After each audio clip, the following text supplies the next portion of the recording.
गरीब साध साध सब नेक हैं, आप अपनी ठोरे, जो सतलोक ले जाएंगे वो साधु कोई और।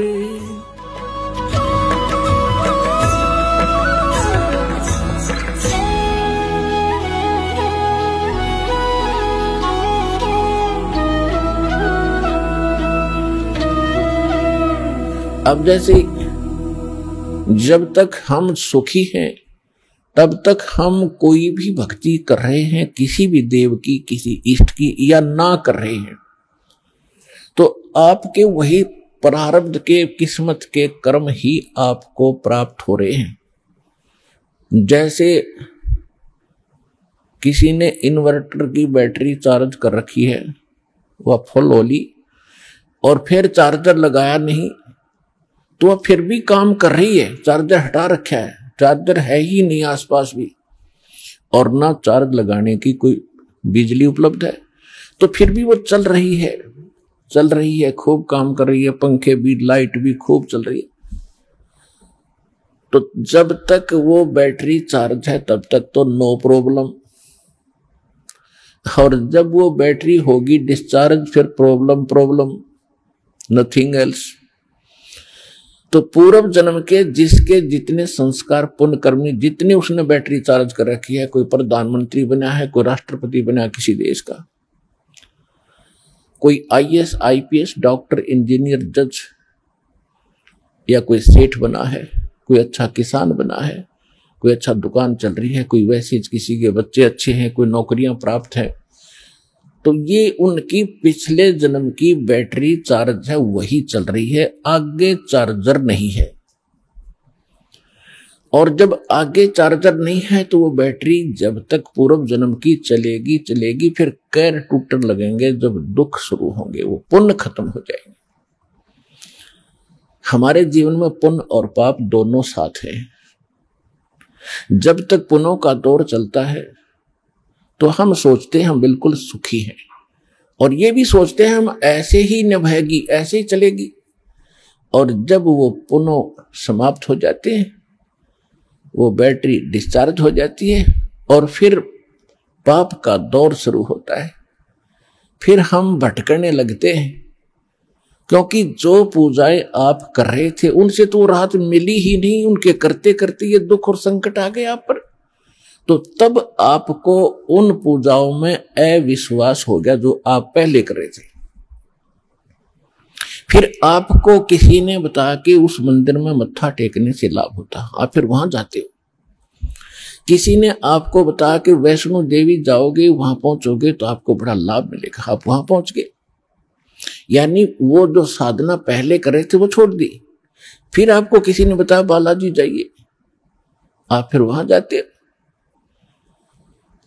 तो कहने का भाव ये है कि जब आपके पाप कर्म का दौर शुरू हुआ और जिन साधनाओं को करके आप निश्चिंत बैठे थे, हम बिल्कुल सुखी हैं, तो उन्होंने आपका साथ नहीं दिया, क्योंकि वो साथ पहले भी नहीं देने वाली थी।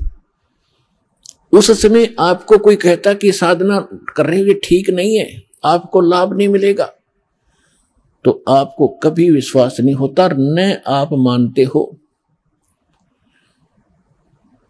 और फिर जब संकट आते हैं फिर आप सभी मान जाते हो। तो कहने का भाव ये है दास का कि आज आप यहां जो आए हैं, आपके पूर्व जन्म के संस्कार व बैटरी कति खत्म हो ली। अब हम देंगे चार्जर उस परम पिता की पावर के लगाने का, ये भक्ति विधि। और फिर आप उस चार्जर को लगाए रखना आखिरी सांस तक, कनेक्शन ना कटने देना, तो आप इस जीवन में सुखी रहोगे और सतलोक चले जाओगे। आपकी भक्ति बहुत बढ़ जाएगी, आपके संकट भी नाश होंगे। तो आप यहां आए हो जो इस ज्ञान को समझ जाएंगे। यहां पर दो प्रकार के प्राणी पूरा लाभ उठाते हैं। एक तो ज्ञान समझ कर आते हैं, और दूसरे जो सब जगह भटक भ्रम लिए और कहीं से लाभ मिला नहीं, और फिर वो यहां टिक जाएंगे, अकोर की ठिकाना नहीं, सब जगह जा लिया, तो फिर उनकी व्यवस्था होगी, मजबूरी होगी यहां आने की, और यहां आते रहे तो वो लाभ मालिक देगा। और फिर हम ज्ञान सुनाते हैं यहां बैठाकर आपको। तो यहां आपसे प्रार्थना की जाती है, जब तक सत्संग चले आप सब चिंताएं और इधर उधर की गल्ला बातें छोड़ के ध्यान से सत्संग सुनो। चाहे कोई रोगी है, चाहे कोई संकट है किसी प्रकार का, आप एकाग्रचित्त होकर सत्संग सुनोगे तो राहत मिलेगी और ये ज्ञान ग्रहण होगा। इस ज्ञान से आपको 70% लाभ तो ज्ञान से मिलेगा। लाभ का मतलब है आत्मा में दृढ़ता आवेगी हर प्रकार की, और 30% फिर बाकी जो संकट है वो आपकी भक्ति और लाभ से होगा। क्योंकि दास इसलिए कह रहा है इस ज्ञान से कि कई ऐसे दुख हैं जो बेमतलब के बड़े होते हैं। अब कबीर साहब कहते हैं, कबीर मैं तो जब डरूं ये मेरे ही संग हो, भाई मौत बुढ़ापा आपदा ये सब काहू को हो। ये इस तरह के जो ज्ञान के वचन हैं ये उस रोगी को, संकट वाले को बड़ा सहारा देंगे जो मृत्यु सैया पर है और ये सोच रहा है मेरा क्या होगा। देखो यहां कोई ना रहा और ना रहेगा। किसी की 2 दिन पाछे टिकट कट जाएगी, किसी की 10 दिन पहले कट जाएगी। यहां नहीं रहना किसी ने। लेकिन दुर्भाग्य उन प्राणियों का होगा जो सतलोक आश्रम बरवाड़ा जिला हिसार में ना आए होंगे। वो कति खाली जाएंगे, कति खाली, टोटली नष्ट करके जाएंगे जीवन को। और जो यहां आ गया, नाम भी ले लिया, प्रथम नाम लेकर भी उसका जीवन अंत हो गया, वो भगवान का हो गया, वो परमात्मा के जुड़ गई वो आत्मा, उसमें बीज पड़ गया भक्ति का। और अब ये हजारों वर्षों तक ये ज्ञान और ये समाधान चलेगा। अब वो जो बीमार रोगी सब जगह थक लिए जब यहां ले आए और उसकी होगी मृत्यु नाम लेकर के, आप तो चाहे कुछ भी सोचो लेकिन भगवान ने अपना बच्चा ले लिया अपनी शरण में। मृत्यु बेशक होगी, वो अगले 10 महीने मालेगा, 10वें महीने यहां भगवान के दरबार में नया शरीर होगा, नए सिरे भक्ति करेगा। परमात्मा ने तो अपनी आत्मा देखनी, हम अपना स्वार्थ देखते हैं। और 10 दिन 1-2-4 महीने और भुगता तो हम ही कह देते भगवान इसने ठा ले, हे भगवान ठा ले। हम भी तंग हो जाते, पैसा भी समाप्त हो जाता। तो कहने का भाव यह है कि आप इस ज्ञान को सुनो, समझो, अपनी सोच धारणा कति खत्म कर दो। जो ज्ञान दास बताता है ये गॉड का, परमात्मा का दिया हुआ विधान है और ये अटल है, ये सत्य है, इसमें ऐसा ही होगा। और जो सच्चे दिल से आते हैं उनका रोग भी ठीक होगा और मोक्ष भी, भक्ति मिलेगी। इसी जीवन में मोक्ष भी हो जाएगा जो दृढ़ रहे तो।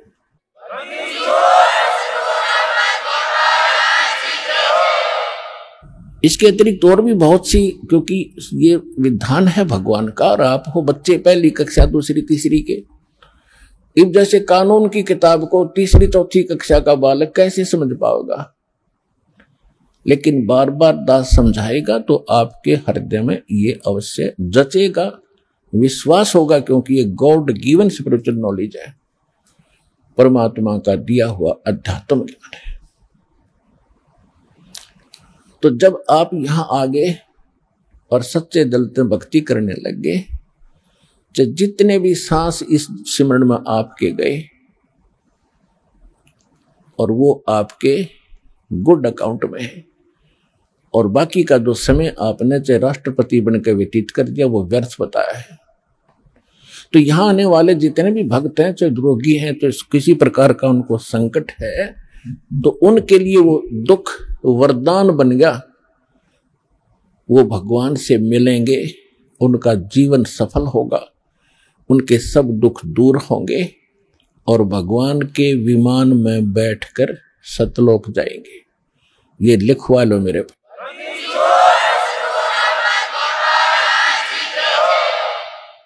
अब इन बातों से आप जी को बड़ी दृढ़ता आवेगी, ये सच्चाई है।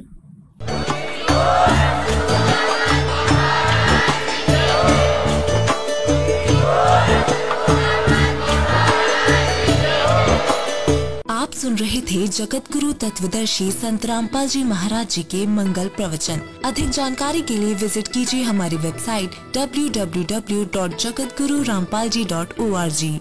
संत रामपाल जी महाराज जी के शुभ आशीर्वाद से पूरे विश्व भर में 500 से भी ज्यादा नाम दीक्षा केंद्र हैं, जिन पर संत रामपाल जी महाराज जी द्वारा ऑनलाइन निशुल्क नाम दीक्षा दी जा रही है। अपने नजदीकी नाम दीक्षा केंद्र का पता करने के लिए संपर्क करें 8222880541।